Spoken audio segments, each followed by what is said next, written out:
विधानसभा निवडणुकांच्या पार्श्वभूमीवर राज्यात राजकीय वातावरण तापलंय।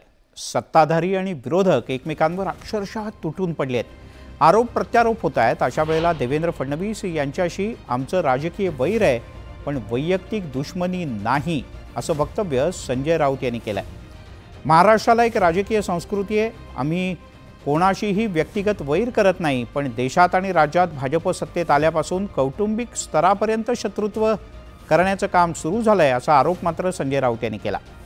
यावर वैयक्तिक दुश्मनीसाठी जर पुरस्कार असेल तर तो उद्धव ठाकरे यांना मिळेल, असा पलटवार नितेश राणे यांनी केलाय।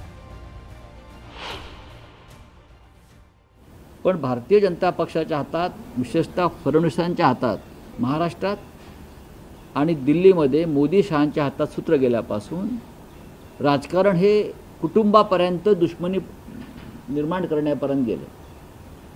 आम्ही असं मानतो की राजकीय वैर आहे ते राजकारणात ठेवलं पाहिजे, तो विचारांचा लढा आहे। व्यक्तिगत दुश्मनी करू नये आणि त्यासाठी राजकारण्यांची कुटुंब उद्ध्वस्त करू नयेत। भारतीय जनता पक्ष दुर्दैवाने हे करत आहे। फडणवीस जरूर आमचे राजकीय शत्रू आहे, पण मी त्यांच्याकडे व्यक्तिगत दुश्मन म्हणून पाहत नाही। व्यक्तिगत दुश्मनी करण्याचा अगर पुरस्कार कोणाला द्यायचा असेल तर त्याचा प्रमुख मानकरी हा उद्धव ठाकरे आहे।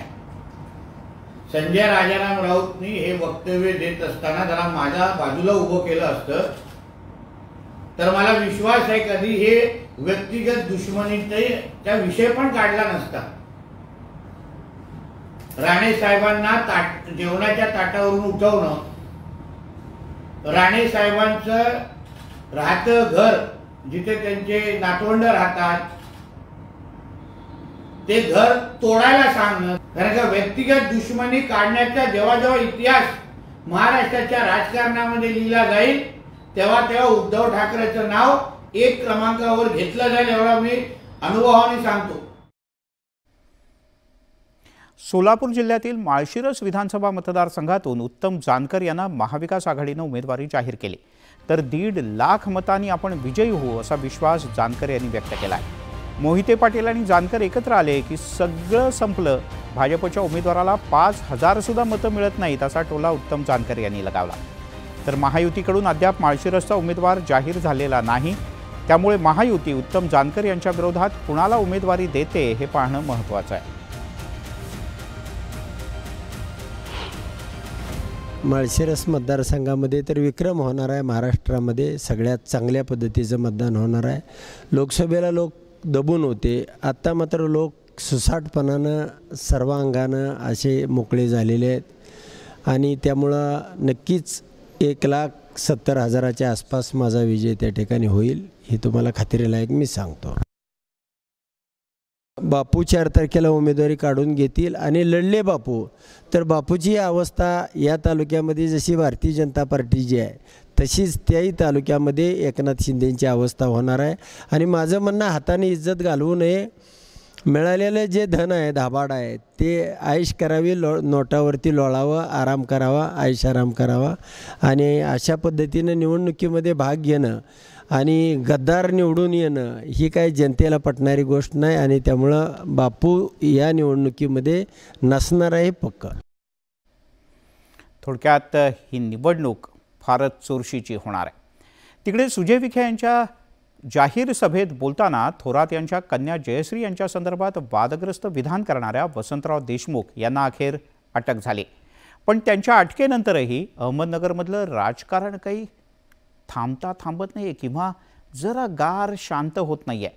रविवारी पुन्हा एकदा विखे आणि थोरात आमने सामने आले। हे प्रकरण आणखीन पेटल्याचंच पाहायला मिळतंय। अरे तुला सुद्धा प्रश्न आहे। अरे तुला सुद्धा प्रश्न आहे,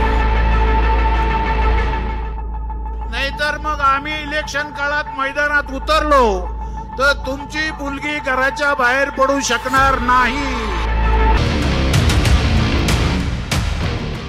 सुजय विखेंच्या सभेतील वसंतराव देशमुखांच्या विधानामुळे विखे आणि थोरातांमधील जुन्या संघर्षाला नव्यानं धार मिळाली। बाळासाहेब थोरातांच्या कन्या जयश्री यांच्याबाबत आक्षेपार्ह विधान करणाऱ्या वसंतराव देशमुखांना अटक झाली। एकीकडे राधाकृष्ण विखे पाटील गाड्यांची तोडफोड करणाऱ्यांवरती कारवाई करण्याची मागणी करत पोलिसांना निवेदन देत असतानाच जयश्री थोरातांनी सुद्धा पोलीस ठाण्यावर मोर्चा काढत कारवाईची मागणी केली। यावेळी त्यांनी त्यांच्या अब्रूची तोडफोड करणाऱ्यांवर कारवाई करा असं म्हणत विखे आणि पोलिसांवर निशाणा साधला। आंदोलन करण्याची वेळ जी आहे ती त्यांनीच आणवली होती आणि आता उलट माझ्यावरतीच गुन्हा दाखल करतायत ते। म्हणजे मी इथे न्याय मागायला गेली होती, न्याय मागण्यासाठी माझे सर्व माता भगिनी माझ्या बरोबर होते, डॉक्टर सुधीरजी तांबे होते, दुर्गाताई होत्या, इंद्रजीत काका होते, हे सर्वजण होते। तुम्ही सगळ्यांचे नाव गुन्ह्यामध्ये घेताय। अरे तुम्हाला त्यांना खरंच लाज वाटली पाहिजे की कुठं महाराष्ट्र घेऊन जातायत। सुजय यांच्या सभेतील देशमुखांच्या विधानानंतर बाळासाहेब थोरातांचे समर्थक चांगलेच आक्रमक झालेत। संगमनेर तालुक्यातील अनेक गावात विखे पाटलांना पाय ठेवू देणार नाही असा इशाराच काँग्रेसनं दिला। याला विखे पाटलांनी जोरदार प्रत्युत्तर देत संगमनेर तालुका कुणाच्या बापाची इस्टेट नसल्याचा पलटवार केला। इतकंच नव्हे तर गाड्यांच्या तोडफोडीमुळे थोरातांचा चेहराही समोर आल्याचा हल्ला विखेंनी केला। ज्या गतीनं ही सगळी घटनाक्रम जर तुम्ही पाहिला अतिशय सुनियोजित होता हा। एक तर डॉक्टर सुजयवर पाणघातक हल्ला करायची योजना होती,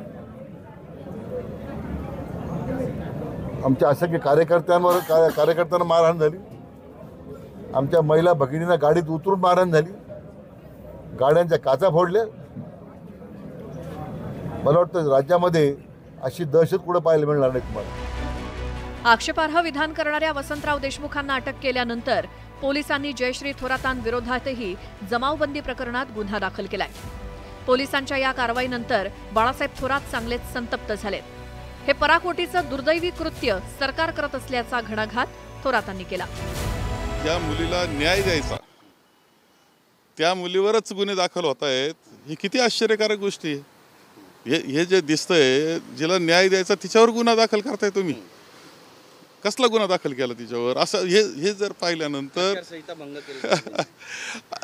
जमाबंदी लागू असताना गर्दी जमवली। ठीक आहे, आता ते आम्ही सामोरं कसल्याही गुन्ह्याला कोणत्याही प्रसंगाला सामोरं जाण्याची तयारी आमची आहे। लोकसभा निवडणुकीत सुजय विखेंचा पराभव झाल्यापासून विखे आणि थोरातांमध्ये जुंपल्याचं बघायला मिळतंय। त्यात आता सुजय विखेंच्या सभेतील देशमुखांच्या विधानामुळे या संघर्षाच्या आगीत तेल ओतण्याचंच काम केलंय। त्यामुळे आता केवळ थोरातच नव्हे तर संपूर्ण महाविकास आघाडीकडूनच या विधानाचा निषेध केला जातोय।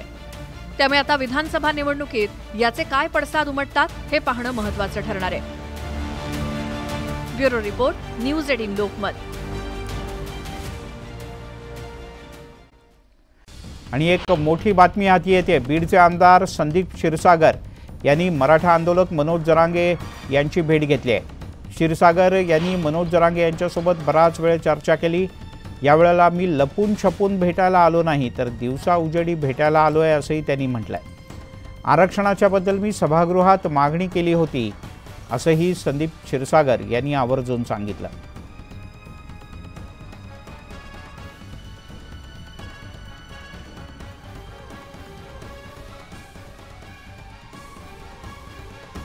या क्षणाची एक मोठी आणि महत्त्वाची बातमी ती म्हणजे बीडचे आमदार संदीप क्षीरसागर यांनी मराठा आंदोलक मनोज जरांगे यांची भेट घेतली आहे। क्षीरसागर यांनी मनोज जरांगे यांच्यासोबत बराच वेळ चर्चा केली।